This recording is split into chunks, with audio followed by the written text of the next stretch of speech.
up here, so I might as well get used to it. So I appreciate his confidence and his leadership.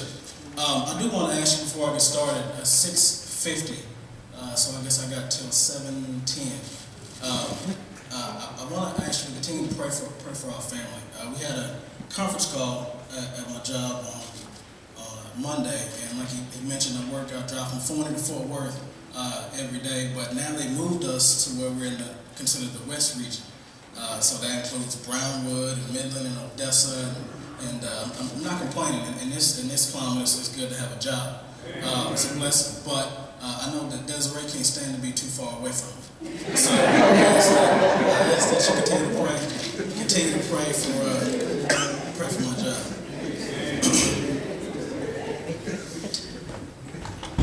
I want to speak for the next 10 or 15 minutes about the subject, follow me. The subject is follow me. I'm not going to read the lesson text again, but I do want to give you a kind of a backdrop of how I came to this topic. If you watch TV or you watch even the news now, you see someone always asking you to follow them, and what they're referring to is following them on Twitter. And so I've been seeing this, and it's kind of become a phenomenon. And you see it just about everywhere you go. And their tagline is "Follow us," and they give their ad. And I don't understand all of it, but I did do some research. If you go to Twitter.com, the first thing you see pop up, it says "Instantly connect to what's most important to you." And so I continued to do my research, and I wanted to see how many people were following some of these people. And some of the people, you know, Serena Williams, who's a tennis player, has 2.3 million followers. Dwight Howard, the basketball player, has 2.2 million followers. Our own president has 11 million followers. And even Bill Cosby has 2.1 million followers. I think the leader was Lady Gaga, has 15 million followers. So I found it interesting that this many people, and the way that the Twitter works is that you can follow this person, and they can give you an idea of what they think on certain current events and things that are going on in their lives, and it gives you the access that you would normally have into their lives. So I began to think about how much time we may spend following these people. You doesn't necessarily have to be a celebrity to be followed. I can look at, it can be somebody in our own personal lives. I look at my father, and you can look at, I ask him for guidance. I ask him a question. Before I make any big move in my life, I kind of ask him.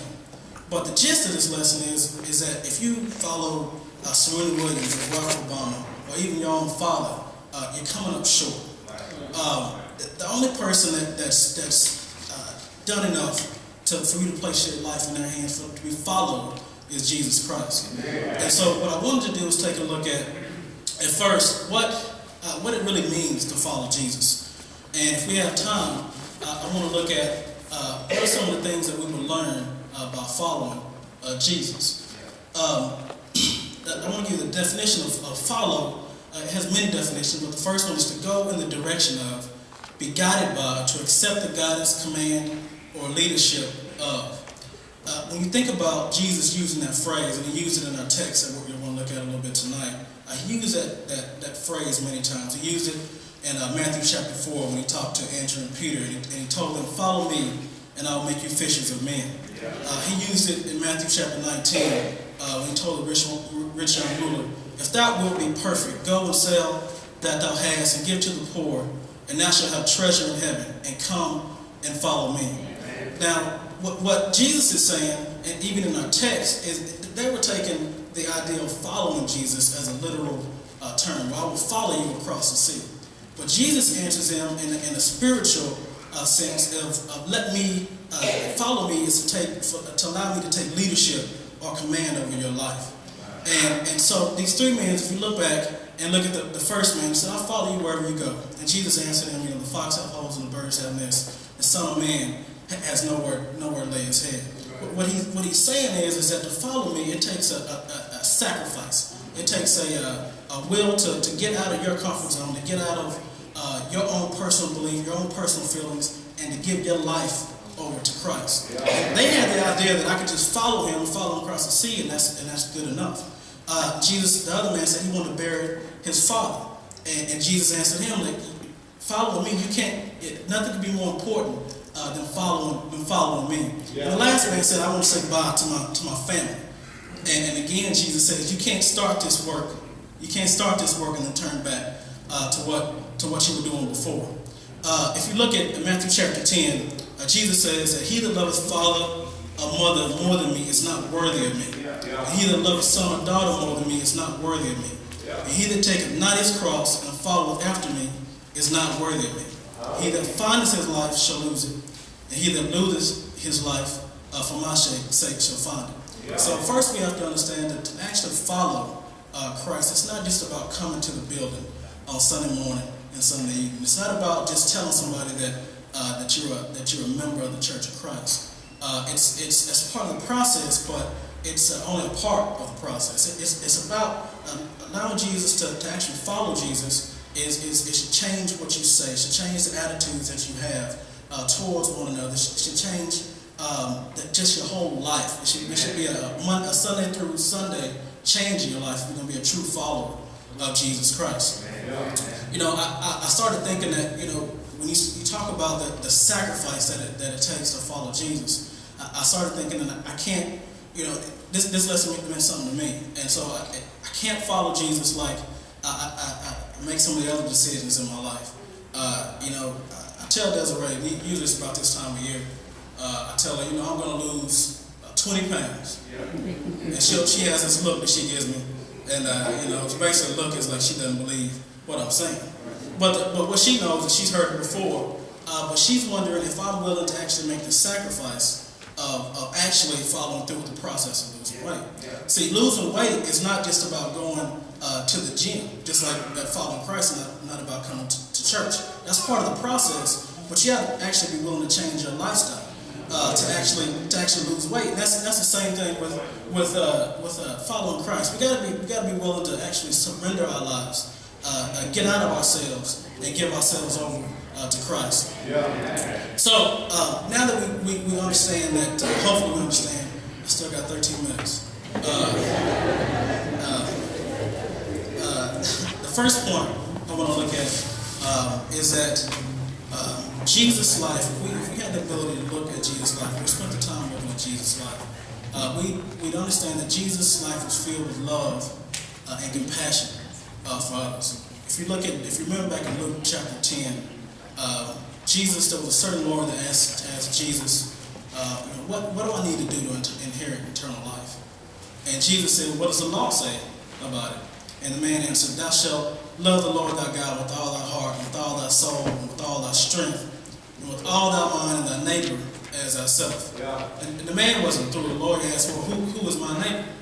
And Jesus went on to tell the story about the Good Samaritan, about how we all know the story about how the man that was robbed and left in the street, two Levite priests passed by, and of course the Samaritan stopped and had compassion on the man.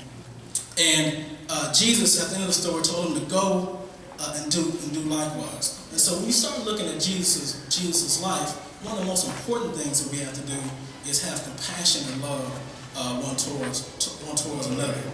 Matthew chapter 9, verse 35, Jesus says, the Bible says that Jesus went about all the cities and villages, teaching in their synagogues and preaching the gospel of the kingdom, and healing every sickness and every disease among the people. But when he saw the multitudes, he was moved with compassion on them, because they fainted and were scattered abroad as sheep having no shepherd. So when you think about the things that are going on in this world, you heard me just ask for prayers for my job, but that's small in comparison to somebody that's out there looking for a job. You have people that are out there struggling with death, struggling with being hungry right here in our own city, the city of Garland. We have people. You look out at Penn State. What's going on in Penn State, and just people are in a hurt. And it doesn't take long to look around and see that we all know somebody that's hurting, that's in need of love and compassion.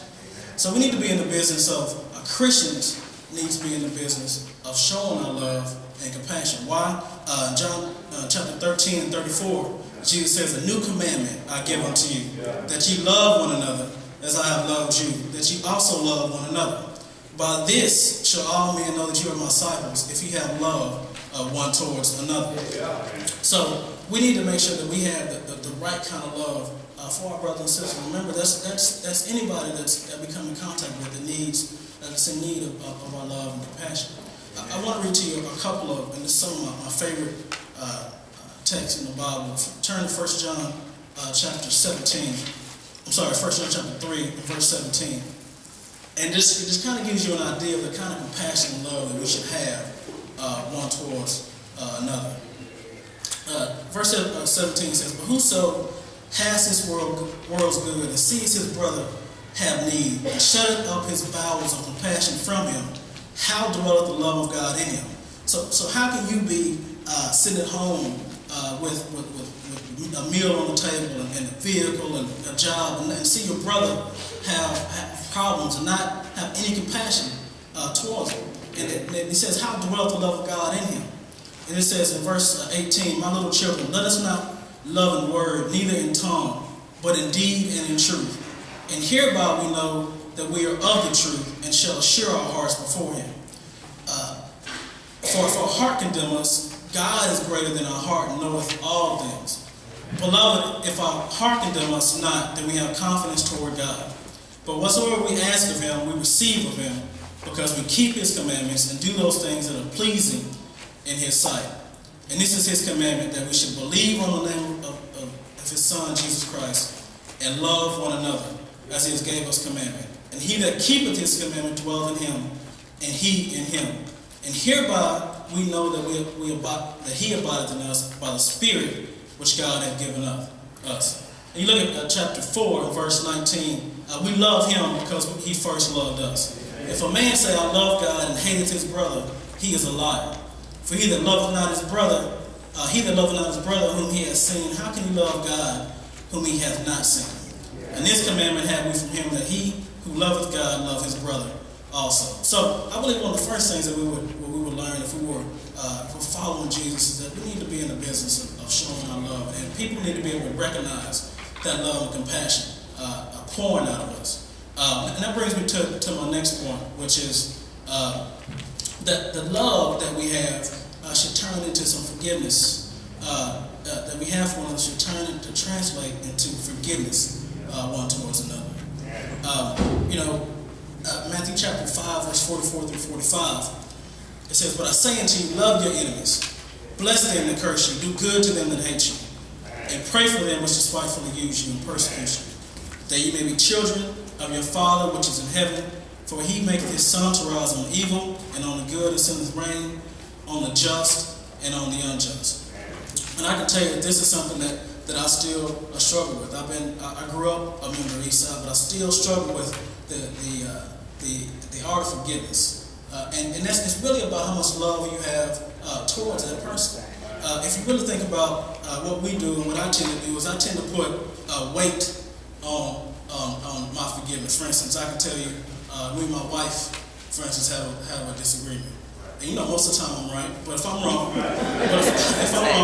then I still understand that if I want any peace in my house, I need to fix whatever's going on between me and my wife. And it doesn't matter who's right or wrong.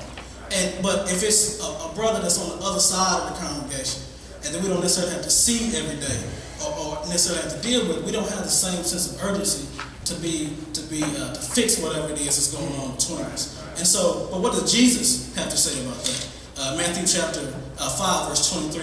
Therefore, if thou bring thy gift to the altar, and there rememberest that thy brother has aught against thee, leave there thy gift before the altar. Go thy way.